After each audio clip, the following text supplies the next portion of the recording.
6월의 첫날 주님 앞에 월삭 기도회를 드립니다. 잠시 침묵으로 기도하겠습니다.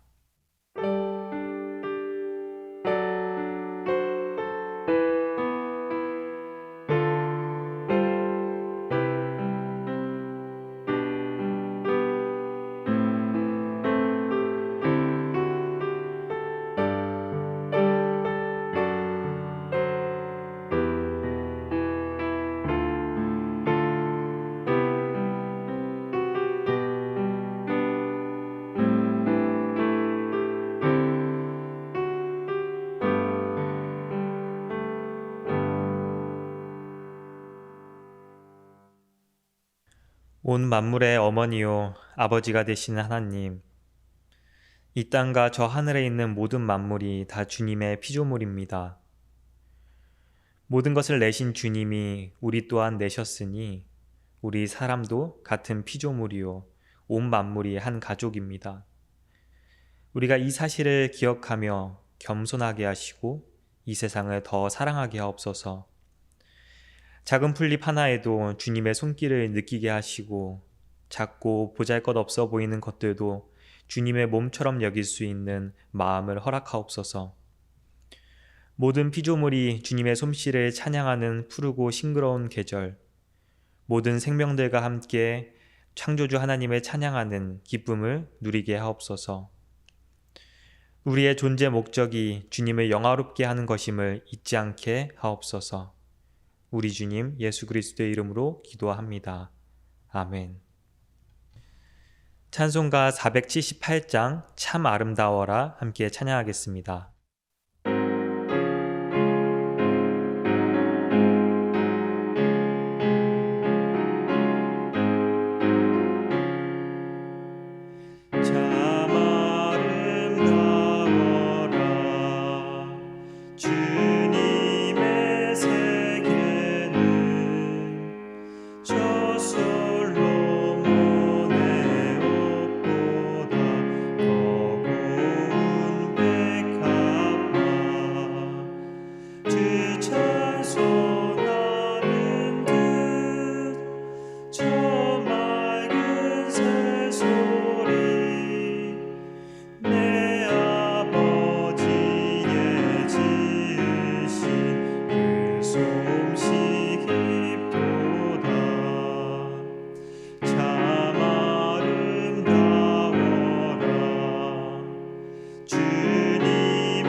(6월의) 첫날 하나님께서 우리에게 주신 말씀은 출애굽기 9장 4절에서 6절, 로마서 8장 22절 말씀입니다.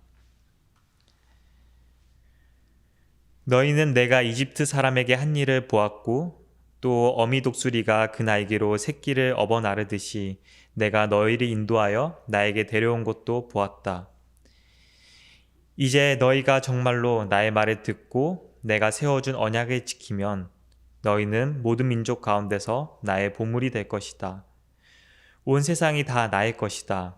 그러므로 너희는 내가 선택한 백성이 되고 너희의 나라는 나를 섬기는 제사장 나라가 되고 너희는 거룩한 민족이 될 것이다. 너는 이 말을 이스라엘 자손에게 일러 주어라. 다음은 로마서의 말씀입니다. 모든 피조물이 이제까지 함께 신음하며 함께 해산의 고통을 겪고 있다는 것을 우리는 압니다. 아멘. 생명사랑교회가 정한 6월 주제는 피조세계의 회복입니다. 인간에 의해서 파괴되어 신음하고 있는 피조세계를 위해서 우리 함께 6월 동안 기도하고 또 우리 그리스도인들의 역할을 생각해 보고자 합니다. 오늘 월삭 기도의 설교는 환경을 주제로 우리 그리스도인들이 함께 고민하고 기도 제목으로 여겨야 할 과제들에 대해서 함께 나누어 보고자 합니다. 지난 3월 경북 지역에서 발생한 산불을 모두 기억하실 것입니다.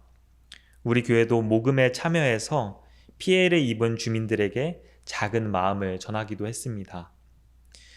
이번 산불의 피해 규모는 역대 최대 규모 피해로 서울 면적의 40%가 넘는 그러한 면적이 불에 탄 것으로 추정되고 있습니다.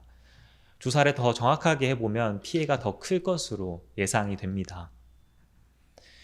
그러나 이러한 대형 산불은 우리나라만의 문제는 아닙니다. 호주에서는 6개월간 지속된 산불로 한반도보다 더 큰 면적이 불에 탔고 작년에는 캘리포니아에서 산불이 크게 일어났는데 서울의 6배가 되는 산림이 소실되었습니다.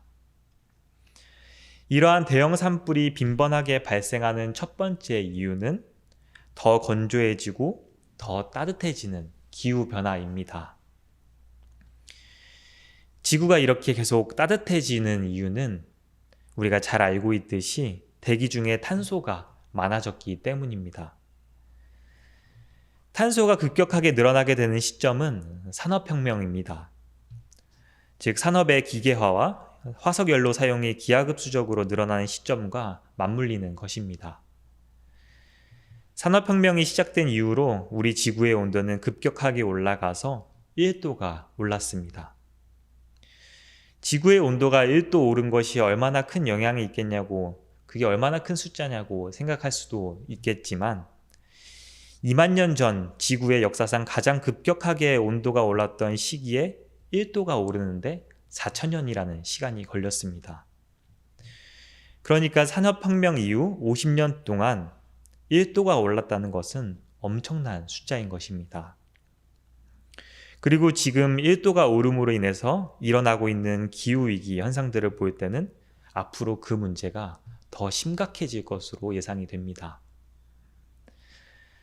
이제는 많은 사람들이 기후위기의 심각함을 인식하고 있습니다.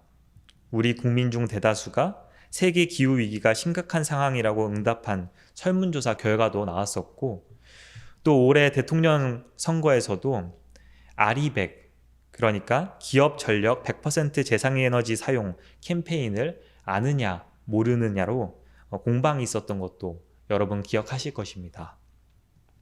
그만큼 지금 기후위기, 기후변화의 현실이 중요한 이슈인 것입니다.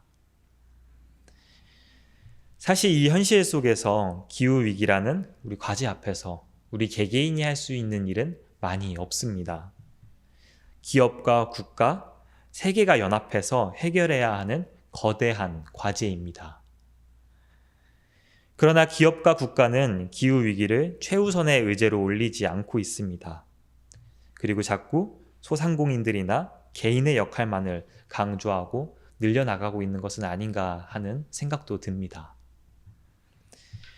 그러나 또 개개인의 노력, 즉 더 편한 것을 추구하고 더 많은 것을 누리고 가지려는 개인의 욕망을 제한하지 않으면 이 기후위기의 출구는 없는 것도 사실입니다. 개인의 욕망, 그리고 이것을 이용해서 이익을 얻고자 하는 기업의 욕망, 어느 한쪽도 포기하지 않는 욕망의 추구가 모두 위기를 인식하고는 있지만 획기적인 변화는 일으키지 못하고 있는 이 현실의 근본적인 원인일 것입니다. 저는 이 기후위기 앞에서 한국교회가 책임감을 느끼고 성찰해야 할 지점이 있다고 생각합니다. 단순히 하나님이 창조하신 이 피조세계를 돌보지 못했다는 이 점을 회개하는 것을 넘어서서 한국 교회가 이 끊임없이 욕망을 추구하는 우리 사회에 일종의 사상적 토대를 만드는데 일조했다는 것을 더 깊이 성찰해야 한다고 생각합니다. 한국에도 산업화가 이루어지고 경제 성장의 기치를 올릴 때 한국 교회 안에서도 교회의 성장과 물질적 축복에 대한 메시지가 함께 울려 퍼졌습니다. 교회의 양적 부흥과 성장만을 추구하고 물질적 축복을 하나님의 축복과 동일시하며 욕망을 끊임없이 부추겼습니다. 기독교 신앙과 양적 성장, 물질적 축복을 동일선상에 놓는 그런 실수를 범한 것입니다. 우리 기독교가 무한한 성장이라는 환상을 깨트리는 역할을 감당한 것이 아니라 오히려 그 환상을 강화하는 기능을 한 것입니다. 우리 기독교는 욕망을 부추기고 이익을 추구하는 세상의 논리와 함께 갈 것이 아니라 탈성장을 말하고 분배를 말하고 공생을 주장하면서 인간에 의해 착취당하고 있는 다른 피조물들을 둘러보자는 목소리를 더 크게 냈어야 했습니다. 우리는 이것을 가슴 깊이 회개하며 이제는 이전과 다른 목소리를 더 힘있게 내어야 합니다. 오늘 함께 읽은 출애굽기의 말씀은 하나님께서 노예로 살고 있던 히브리 민족을 애굽에서 구해내시고 시내산에서 이들과 계약을 맺으시는 장면입니다. 오늘 하나님께서는 히브리 백성과 계약을 맺기 위해서 지도자 모세를 시내산으로 부르십니다. 그리고 애굽에서 종살이하던 히브리 백성에게 자유와 해방을 선물하신 그 이유, 그 목적에 대해서 말씀하십니다. 그것은 히브리 백성을 보물로 삼으시고 하나님을 섬기는 제사장 나라가 거룩한 민족이 되게 하기 위함이었습니다. 하나님을 섬기는 제사장의 나라가 된다는 것, 세상에서 구별된 거룩한 하나님의 백성이 된다는 것은 세상을 향한 하나님의 구원 사역에 동참하는 파트너로 부름받았다는 것을 의미합니다. 하나님의 백성으로 부름받은 이들이 따르고 지켜야 하는 것은 이제 사람을 노예로 만드는 애굽의 질서가 아니라 죄악의 질서가 아니라 자유와 해방을 선물하는 하나님의 질서였습니다. 히브리 백성은 이제 자유와 해방을 선물하는 하나님에 따르며 이 세상을 자유와 해방의 하나님께로 견인하는 그 역할을 부여받은 것입니다. 우리 기독교는 성경에 등장하는 자유와 해방을 인간 중심적으로 이해해 왔고 실제로 수많은 억압과 착취의 구조를 바꾸는 힘으로 작용해 왔습니다. 오늘은 지방선거가 있는데 이러한 민주주의를 이루는데도 그리스도교의 평등사상과 이러한 자유, 해방이라는 가치가 큰 도움을 주었습니다. 또 많은 그리스도인과 교회들이 억압과 착취에 시달리는 이들을 구원하기 위해서 거룩한 백성으로서의 역할을 감당해 왔습니다. 그러나 우리는 이제 사람뿐만이 아니라 억압당하고 착취를 당하고 있는 피조세계의 자유와 해방을 위해서 우리의 사명을 인식하고 그것을 위해서 우리가 노력을 해야 할 때입니다. 오늘 우리가 함께 읽은 로마서 말씀에서 바울 사도는 이미 이러한 인식을 가지고 있습니다. 바울 사도는 하나님의 영이, 예수님의 영이 자신 안에서 활동하는 것을 경험하고 또 주님께서 이끄시는 대로 살며 참 자유를 경험한 사람입니다. 종살이의 영이 아니라 자녀로 삼으시는 하나님의 영을 경험한 사람입니다. 진정한 자유를 경험한 바울 사도는 모든 억압, 착취, 부자유에서 예민함을 느낍니다. 부자유를 겪는 피조물들의 자유와 해방을 진정으로 소망합니다. 우리는 바울 사도의 이러한 예민함, 연대의식, 바로 이런 것들을 배워야 합니다. 우리 또한 이런 것들을 가져야 합니다. 우리가 먼저 된 자유인으로서 하나님의 자녀로서 여전히 억압과 착취 속에서 다른 피조물들이 겪는 고통과 신음에 예민하게 반응해야 합니다. 이것이 지금 거룩한 백성, 하나님의 자녀로서의 우리가 감당해야 할 중요한 사명입니다. 우리 교회는 환경 문제에 계속 관심을 가져오고 기획관리부에서 주관하는 작은 노력들을 함께 해나가고 있습니다.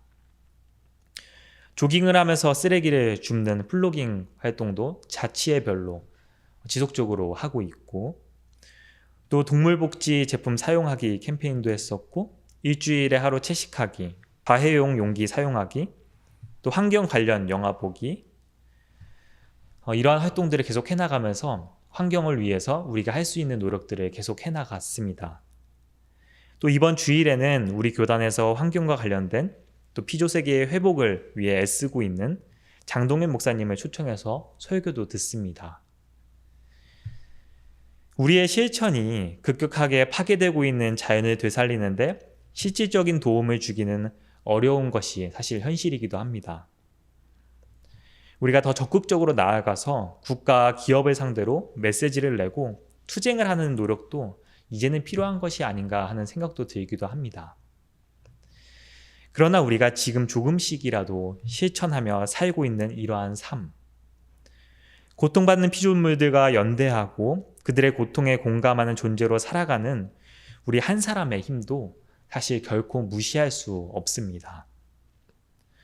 분명 우리들의 노력이 피조세계의 아픔에 공감하는 우리의 존재 자체가 세상을 구원하는 메시지이자 마중물이 됩니다. 피조세계의 아픔에 무감각한 사람들을 일깨우는 경종이 될 것이 분명합니다. 사랑하는 생명사랑 교우 여러분, 전국의 성도 여러분, 오늘 이 아침 피조세계에서 들려오는 아픔의 소리에 귀를 기울여 봅시다. 그들의 아픔을 우리의 아픔으로 한번 느껴봅시다. 그리스도인이 된다는 것은 우리가 예민해지고 아픔을 느끼는 영역이 점점 더 넓어지는 것입니다. 세상을 창조하신 하나님의 마음을 닮아가기 때문입니다. 비록 힘들지라도 우리가 그러한 삶을 살아갈 때 진정한 자유, 사랑, 하나님의 자녀로서의 자부심을 더 충만히 누릴 수 있을 것입니다.